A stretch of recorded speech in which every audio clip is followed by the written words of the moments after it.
Stroke ಅಥವಾ ಪಾರ್ಶ್ವವಾಯು ಅಂದರೆ ಬ್ರೈನ್ನ ಯಾವುದಾದರೂ ಒಂದು ಭಾಗಕ್ಕೆ ರಕ್ತ ಸಂಚಾರದಲ್ಲಿ ವ್ಯತ್ಯಯ ಆದಾಗ ಉಂಟಾಗುವಂತ ಕಾಯಿಲೆಗೆ ನಾವು ಸ್ಟ್ರೋಕ್ ಅಥವಾ ಪಾರ್ಶ್ವವಾಯು ಅಂತ ಕರಿತೀವಿ. ಯಾರಿಗೆ ಡಯಾಬಿಟಿಸ್ ಅಥವಾ ಸಕ್ಕರೆ ಕಾಯಿಲೆ, ಅಧಿಕ ರಕ್ತದೊತ್ತಡ, ಸೆಡೆಂಟರಿ ಲೈಫ್ ಸ್ಟೈಲ್ ಅಂದರೆ ಕೂತ್ಕೊಂಡೇ ಕೆಲಸ ಮಾಡುವಂಥದ್ದು, ಎಕ್ಸಸೈಸ್ ಇಲ್ಲದೆ ಇರೋಂಥದ್ದು. ಸ್ಟ್ರೋಕ್ ಆದಾಗ ನಾವು ಏನು ಮಾಡಬೇಕು? ಹಾಸ್ಪಿಟ್ಲಿಗೆ ಕರ್ಕೊಂಡೇ ಬರಬೇಕಾ ಅಂದರೆ ಹೌದು.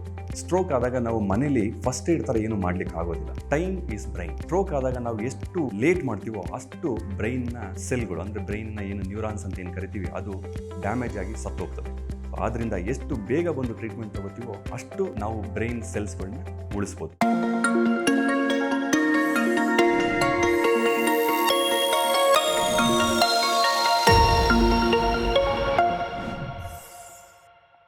ಎಲ್ಲರಿಗೂ ನಮಸ್ಕಾರ. ನಾನು doctor Vivekananda M, senior consultant neurologist, senior ನರರೋಗ ತಜ್ಞ, ಪೀಪಲ್ ಟ್ರೀ ಹಾಸ್ಪಿಟಲ್ಸಲ್ಲಿ, ಯಶವಂತಪುರಲ್ಲಿ. ಇವತ್ತು ನಾವು ಸ್ಟ್ರೋಕ್ ಅಥವಾ ಪಾರ್ಶ್ವವಾಯು ಎಂದ್ರೇನು ಅಂತ ಒಂದು ತುಣುಕಿನಲ್ಲಿ ನಾವು ಸ್ವಲ್ಪ ಕಲ್ತ್ಕೊಳ್ಳೋಣ. ಏನು ಮಾಡಬೇಕು, ಯಾಕೆ ಆಗ್ತದೆ, ಎಲ್ಲಿಗೆ ಕರ್ಕೊಂಡು ಹೋಗಬೇಕು ಟ್ರೀಟ್ಮೆಂಟಿಗೆ ಅಂತೆಲ್ಲನೂ ಈ ಒಂದು 5ರಿಂದ 10 ನಿಮಿಷದಲ್ಲಿ ನಾವು ಎಷ್ಟು ಸಾಧ್ಯ ಆಗ್ತದೋ ಅಷ್ಟು ತಿಳ್ಕೊಳ್ಳಿಕ್ಕೆ ಪ್ರಯತ್ನ ಮಾಡೋಣ. ಸೊ ಮೊದಲನೇದಾಗಿ ಸ್ಟ್ರೋಕ್ ಅಥವಾ ಪಾರ್ಶ್ವವಾಯು ಅಂದರೆ ಏನು? ಸ್ಟ್ರೋಕ್ ಅಥವಾ ಪಾರ್ಶ್ವವಾಯು ಅಂದರೆ ಮೆದುಳಿನ ಬ್ರೈನ್ನ ಯಾವುದಾದರೂ ಒಂದು ಭಾಗಕ್ಕೆ ರಕ್ತ ಸಂಚಾರದಲ್ಲಿ ವ್ಯತ್ಯಯ ಆದಾಗ ಉಂಟಾಗುವಂಥ ಲಕ್ಷಣಗಳು ಅಥವಾ ಕಾಯಿಲೆಗೆ ನಾವು ಸ್ಟ್ರೋಕ್ ಅಥವಾ ಪಾರ್ಶ್ವವಾಯು ಅಂತ ಕರಿತೀವಿ. ಸೊ ಯಾಕಾಗ್ತದೆ ಈ ಸ್ಟ್ರೋಕ್ ಅಥವಾ ಪಾರ್ಶ್ವವಾಯು? 100ರಲ್ಲಿ 70%, 70% ಯಾರಿಗಾಗ್ತದೆ ಅಂದರೆ ಯಾರಿಗೆ ಡಯಾಬಿಟಿಸ್ ಅಥವಾ ಸಕ್ಕರೆ ಕಾಯಿಲೆ, ಅಧಿಕ ರಕ್ತದೊತ್ತಡ ಅಂದರೆ BP, ಬ್ಲಡ್ ಪ್ರೆಷರ್ ಯಾರಿಗೆ ಜಾಸ್ತಿ ಇರ್ತದೆ, ಯಾರು ಕೊಲೆಸ್ಟ್ರಾಲ್ ಇರ್ತದೆ ಯಾರಿಗೆ ಕೊಲೆಸ್ಟ್ರಾಲ್ ಜಾಸ್ತಿ ಇರ್ತದೆ, ಯಾರು ಎಕ್ಸಸೈಸ್ ಮಾಡೋದಿಲ್ವೋ ಅಥವಾ ಸೆಡೆಂಟರಿ ಲೈಫ್ ಸ್ಟೈಲ್ ಅಂದರೆ ಕೂತ್ಕೊಂಡೇ ಕೆಲಸ ಮಾಡುವಂಥದ್ದು, ಎಕ್ಸಸೈಸ್ ಇಲ್ಲದೆ ಇರೋಂಥದ್ದು, ತೂಕ ಜಾಸ್ತಿ ಇರುವಂಥದ್ದು, ಸ್ಮೋಕಿಂಗ್ ಮಾಡಿದ್ರೆ, ಧೂಮಪಾನ ಮಾಡಿದ್ರೆ, ತುಂಬ ಆಲ್ಕೋಹಾಲ್ ಸೇವನೆ ಮಾಡಿದ್ರೆ, ಆಮೇಲೆ ರಕ್ತದೊಳಗಡೆ ಅದರದ್ದೇ ಆದ ಎಪ್ಪುಗಟ್ಟುವಿಕೆ ಅಂದರೆ ರಕ್ತ ಅದಾಗದೆ ಎಪ್ಪುಗಟ್ಟುವಂಥ ಲಕ್ಷಣಗಳು ಯಾರಿಗಿರ್ತದೆ ಅವರಿಗೆ, ಅಥವಾ ರಕ್ತದಲ್ಲಿ ಅಲರ್ಜಿ ಇದ್ದರೆ, ಬ್ರೈನ್ನಲ್ಲಿ ಅಲರ್ಜಿ ಇದ್ದರೆ, ಹಾರ್ಟ್ನಲ್ಲಿ ಹೃದಯದ ತೊಂದರೆಗಳಿದ್ದರೆ ಅಂದರೆ ಹಾರ್ಟ್ ವೀಕ್ ಇದ್ದರೆ ಅಂತ ಏನು ನಾವು ಮಾತಾಡ್ತೀವಿ, ಅಥವಾ ಹಾರ್ಟ್ ಪಂಪಿಂಗ್ ಚೆನ್ನಾಗಿಲ್ಲದೆ ಹೋದರೆ, ಹಾರ್ಟ್ ಅಟ್ಯಾಕ್ ಆಗಿದ್ದರೆ, ಹಾರ್ಟ್ ಕರೆಕ್ಟಾಗಿ ಹೊಡ್ಕೊಳ್ಳದೆ ಇದ್ದರೆ, ರಿದಮ್ ಕರೆಕ್ಟಾಗಿ ಇಲ್ಲದೆ ಹೋದರೆ ಅಂಥವರಲ್ಲಿ ನಾವು ಭಾಗಶಃ ಈ ಸ್ಟ್ರೋಕ್ ಅಥವಾ ಪಾರ್ಶ್ವವಾಯುವನ್ನು ಕಾಣ್ತೀವಿ. ಸೊ ಇನ್ನು ಯಾರ್ಯಾರಿಗೆ ಬರ್ಬೋದು ಸ್ಟ್ರೋಕು? ಇದು ಬಿಟ್ಟರೆ ತುಂಬ ಹಲವಾರು ಕಾರಣಗಳಿದೆ ಸ್ಟ್ರೋಕಲ್ಲಿ. ಅದನ್ನೆಲ್ಲ ನಾವು ಈ ಒಂದು ಸಣ್ಣ ತುಣುಕಿನಲ್ಲಿ ಮಾತಾಡೋಕ್ಕಾಗೋದಿಲ್ಲ. ಆದರೆ 70% ನಾನೇನು ಹೇಳಿದೆ, ಈ 6-7 ತೊಂದರೆಗಳು ಯಾರಿಗಿರ್ತದೆ ಅವರಲ್ಲಿ ತುಂಬ ಕಾಣಿಸ್ತದೆ. ಸ್ಟ್ರೋಕ್ ಆದಾಗ ನಾವು ಏನು ಮಾಡಬೇಕು? ಸ್ಟ್ರೋಕಲ್ಲಿ 2 ವಿಧ. ಒಂದು, ನಾನು ಹೇಳ್ದಂಗೆ ಯಾವಾಗಲೇ ರಕ್ತ ಆ ಭಾಗಕ್ಕೆ ಹೋಗದೆ ಹೋದರೆ ಅಂದರೆ ಬ್ಲಾಕ್ ಆಗಿದ್ರೆ, ಅಥವಾ ರಕ್ತ ಜಾಸ್ತಿ ಹೋಗಿ ಒಡೆದೋದ್ರೆ ಅದನ್ನು ನಾವು ಹೆಮೊರೇಜ್ ಅಂತ ಕರಿತೀವಿ ಅಥವಾ ಬ್ಲೀಡಿಂಗ್ ಅಂತ ಕರಿತೀವಿ. ಇದು 2 ಥರದ ಸ್ಟ್ರೋಕ್ ಇರೋದು. ಒಂದು, ರಕ್ತ ಅದಾಗದೆ ಬ್ಲಾಕ್ ಆಗೋದು. 2ನೇದು, ರಕ್ತ ಜಾಸ್ತಿಯಾಗಿ ಒಡೆದೋಗೋದು, ಹೆಮೊರೇಜ್ ಆಗೋದು. ರಕ್ತ ನಮಗೆ ಯಾವಾಗ ಜಾಸ್ತಿ ಆಗ್ತದೆ ಅದನ್ನು ನಾವು ಬ್ಲೀಡಿಂಗ್ ಅಥವಾ ಹೆಮೆಟೋಮಾ ಅಂತ ಕರಿತೀವಿ, ಒಡೆದೋಗೋದನ್ನು. ರಕ್ತ ಬ್ಲಾಕ್ ಆದಾಗ ನಾವು ಅದನ್ನು ಇನ್ಫಾಕ್ಟ್ ಅಥವಾ ಇಸ್ಕಿಮಿಯಾ ಅಂತ ಕರಿತೀವಿ ಅದನ್ನು. ಈ ಸ್ಟ್ರೋಕ್ ಆದಾಗ ನಾವು ಮೊದಲು ಏನು ಮಾಡಬೇಕು? ಮನೇಲಿ ಏನಾದ್ರು ಮದ್ದುಗಳು ಕೊಡ್ಬೋದಾ, ಅಥವಾ ಹಾಸ್ಪಿಟ್ಲಿಗೆ ಕರ್ಕೊಂಡೇ ಬರಬೇಕಾ ಅಂದರೆ ಹೌದು. ಸ್ಟ್ರೋಕ್ ಆದಾಗ ನಾವು ಮನೇಲಿ ಫಸ್ಟ್ ಏಡ್ ಥರ ಏನು ಮಾಡ್ಲಿಕ್ಕೆ ಆಗೋದಿಲ್ಲ.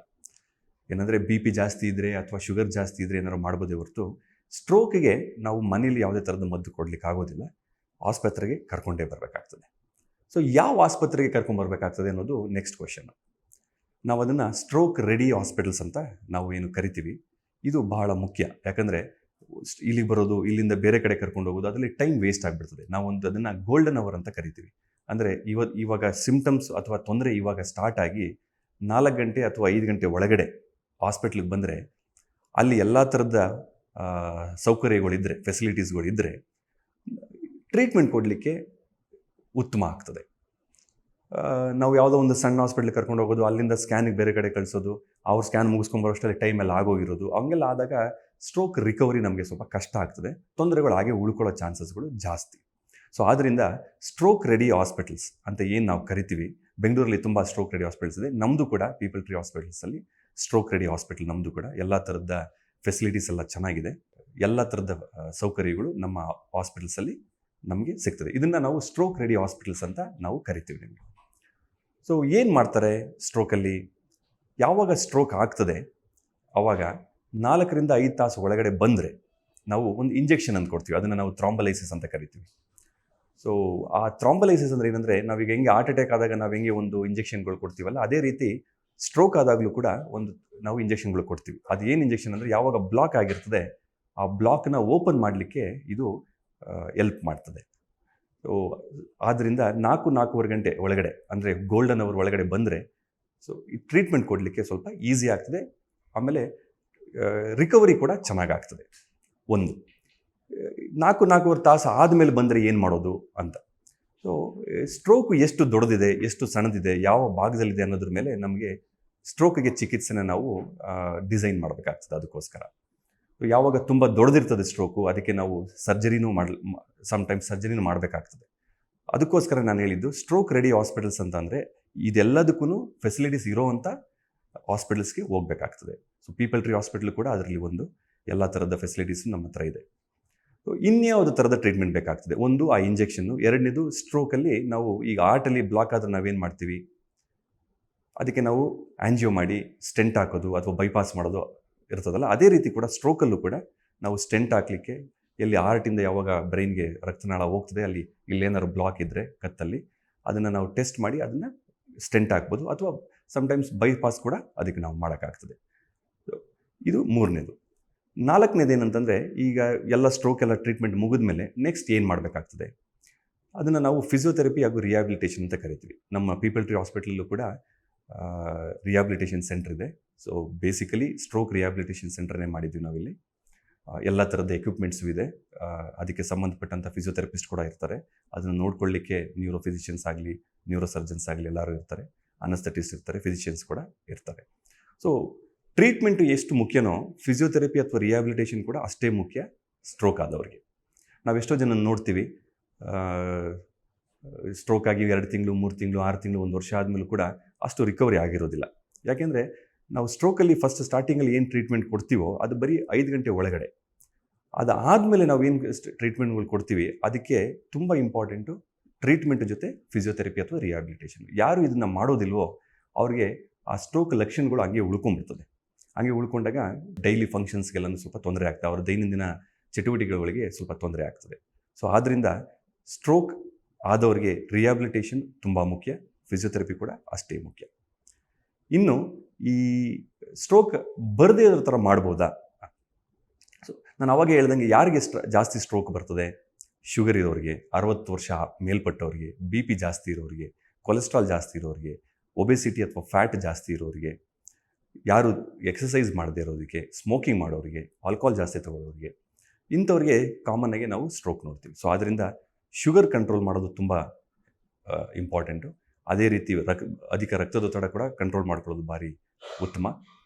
ಹಂಗೆ ಪ್ರತಿದಿನ ಅಟ್ಲೀಸ್ಟ್ 45 ಮಿನಿಟ್ಸ್ 45 ನಿಮಿಷ ನಾವು ಎಕ್ಸಸೈಸ್ ಅಥವಾ ವ್ಯಾಯಾಮ ಮಾಡೋದು ಭಾರಿ ಒಳ್ಳೆಯದು.